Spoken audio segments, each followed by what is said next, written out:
Welcome back to my channel. I am Osae. I am your host at Osae's office. Thank you for tuning in.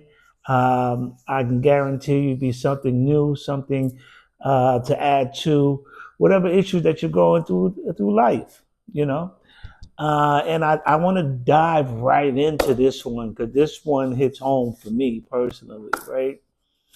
And the title on this one is going to be Every Man Needs to Be Nurtured.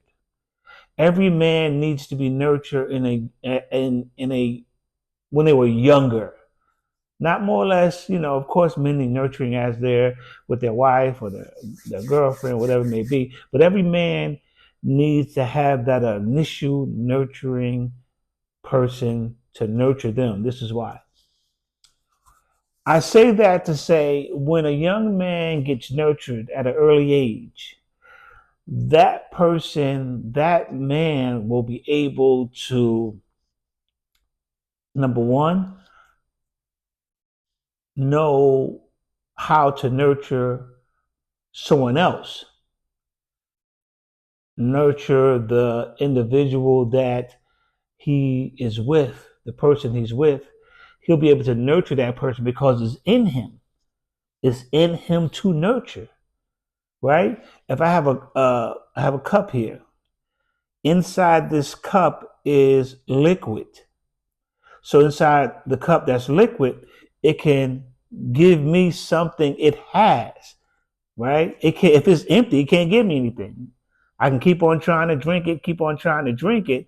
It's not going to give me anything because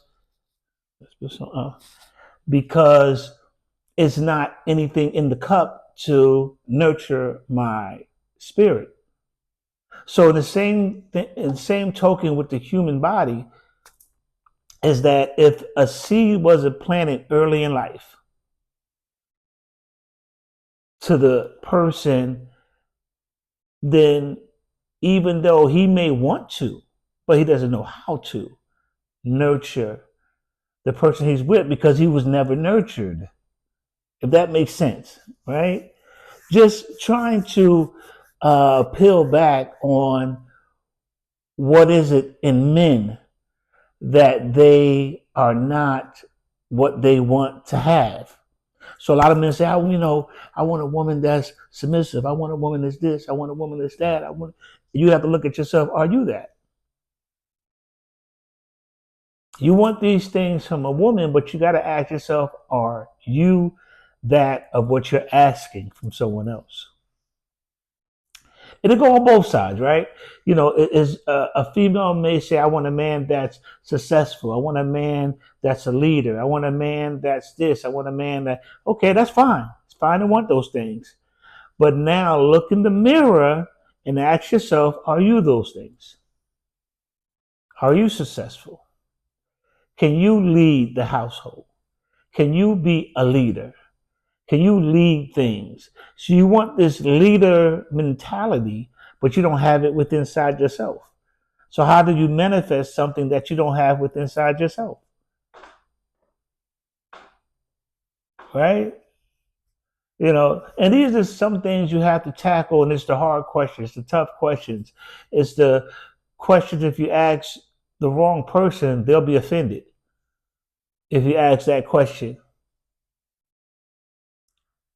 Right? Instead of learning from it or taking it taking it in and say, hey, you know what? There's probably something I need to do to strengthen my areas and strengthen me to become the best version of myself.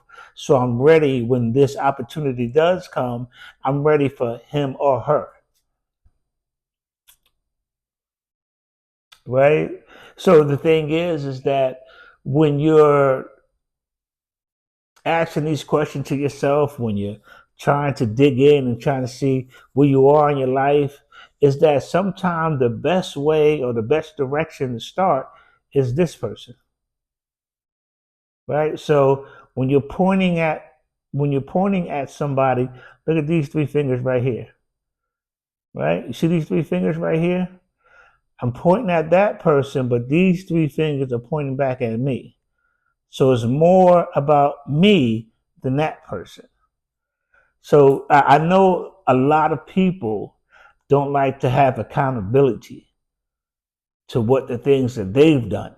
They can always give you the blueprint of what other people have done wrong. Oh, you did this wrong. You done that wrong. You did this wrong. You done that wrong. But you never are accountable for what you did, right? Because everyone likes it when that is on the next person. Like, okay, see what she did. She would see what he did. See, it's everything on them, but nothing on you. I've always questioned that. Like people that always had the other person being the problem, right? Sometimes I listen to some of these influencers and you listen to them and they always saying how the other person messed up or this person messed up and I'm thinking like, is it always the other person? Is it always that other person that messed up? Is always the blame game of them messing up and them messing up and them being the issue? Even and it's so crazy in the society, right? Is that you could be talking to somebody, telling them, a situation, venting in the situation in a laughing way. Especially if you're talking to the opposite sex, a female, there's so what did you do as a man? What did you do? Because I know if something happened, you must have, because society has made it always to be it's the man's fault. It's some people, it's some influencers out there that's waking up and saying it's a lot of women out there, that are doing men a disservice. But for it's so for so long, and for so long, society has planted in people's mind that whatever happens is the man's fault, and that's so not the case. Because I want to say as high as 92 or 95% of divorces is the woman that wants to stop the divorce. Because at the end of the day, when a man goes into that covenant, typically, I'm not going to say all the time, I'm not going to say always or never. I try not to use those words. Try not to. I'm not saying I don't, but I try not to use those words because those are argumentative words, always and never. So are we saying, I would say majority of times it's the woman that wants to go their separate ways. A man wants to make it work because that's his job, right? To try to make it work. That's his job to try to make it work, try to fit, whatever it takes to make it work. Even though if he's uncomfortable, let's try to make it work because that's the God in him. That's what God put in him to make it work. You know, they the and the thing is that somebody I know sent me a text, something about Charleston White, and and Charleston White was talking. He's on point a lot of times. To me, in my opinion, he's on point a lot of times. But on this one, he wasn't on point because he was saying that God only talks to men, and that's not correct,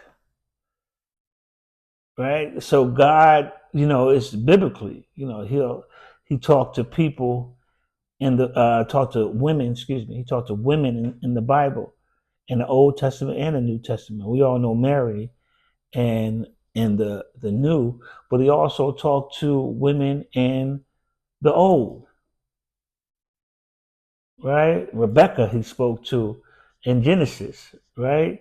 He spoke to her directly, right? So the thing is that God does talk to women and men, right? But that was his perspective. That's what his perspective. But once you dig in, into the Bible, that you can see that God talked directly talk directly to women as well. Yahusha or Jesus Christ, whatever you want to call him. He when he came back, After he was after he transitioned, the first person he spoke to was a woman, his sister, right? So the thing is that those are some of the things just to kind of always have clarity when someone's talking to you about anything, is to have clarity. Just don't jump off the top of the because of what someone said. Get into it and make sure you have a clear understanding of the topic at hand. You know, but I'm not going to stay on here long. I just wanted to kind of give you a little bit that was on my chest, things that was important, and just to understand that every young man, as I was saying earlier, every young man needs to have the receiving of being nurtured. Has to have that. Has to have some nurturing has happened. I don't care if I'm a mother, a grandmother, auntie, a sister, something that's nurturing about his growth that he can pour into someone else. Because now when he gets older and it's time for him to get into a covenant, is that he understands, number one, is that how to pour into, number two, that uh, because we sometimes we use this Bible against one another, so we can say number two is that God speaks to man and woman, not just man, but he speaks to man and women, right? So it's not that, because he said I'm not respectful of person, so he can't be just talking to man and not to women. Now, does he talk to men more because he's needing him to be the leader and director? Yeah, he may talk to women. Talk to men more. That's possible if you want to have that discussion. But I'm saying that he also has a conversation with the woman as well, right? So understand that is that young men need to be nurtured, and they need to have that softness poured into them so they can know how to number three, how to receive and recognize what's nurturing, so two nurturing spirits can come together, not a nurturing spirit and a toxic spirit, not a nurturing spirit and a spirit that think that they're the sun, or think that they are above or the chosen one and things in that nature. So the thing is that we're all God's children, not just one or two. We're all God's children, and if you don't have the fruits of the spirit, then because the Bible says, "I'll know them by the fruit, by their fruit." So if a person comes across apologetic, and then another person hears their apology, and then their next conversation is very aggressive and pompous, then where's the fruit at? Well, like what God are you really serving? You know what I mean? I'm giving you the fruits of the spirit to say, hey, I recognize I'm growing in my spirit, I'm growing in my this, I'm growing, and I want to come to your apology. And the next person says, oh well, yeah, because you're doing so bad, you're doing this, you're doing that. That's why. And I'm like, you like, what are we talking about? I'm apologizing because I'm growing. It's nothing about if my life is up or down. It's just time for growth. And with growth, then things must be said and things must happen. Has nothing to do with if my ups or downs. So that's why that's why I'm recognizing what's going on in my life. You know, you just want to be more godlike. That's all. You know, but that's what I want to dig in today. That's what I want to talk about.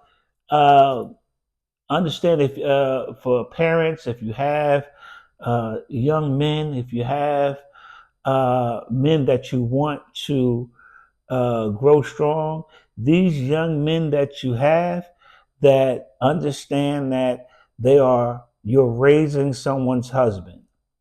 So by you knowing that you're raising someone's husband, then let's pour into them. Let's nurture them. Let's try to be, try to install into them what you would want a husband to be, right? That's what I say. That's what I want to bless everyone with today. We're going to wrap this up at the Osae's office. Thank you for joining me. Like always, hey, do me a favor. Go ahead and push that like button. Go ahead and hit subscribe. Do me a favor. Let's grow this together. Let's keep on going. Let's keep on being blessed. Let's keep on being highly favored. I'm going to do my part. You do your part. We can all come together and grow as the kingdom grows within us. So let's keep on going. Let's have a great day on purpose. And all you're getting, get understanding. To the next one.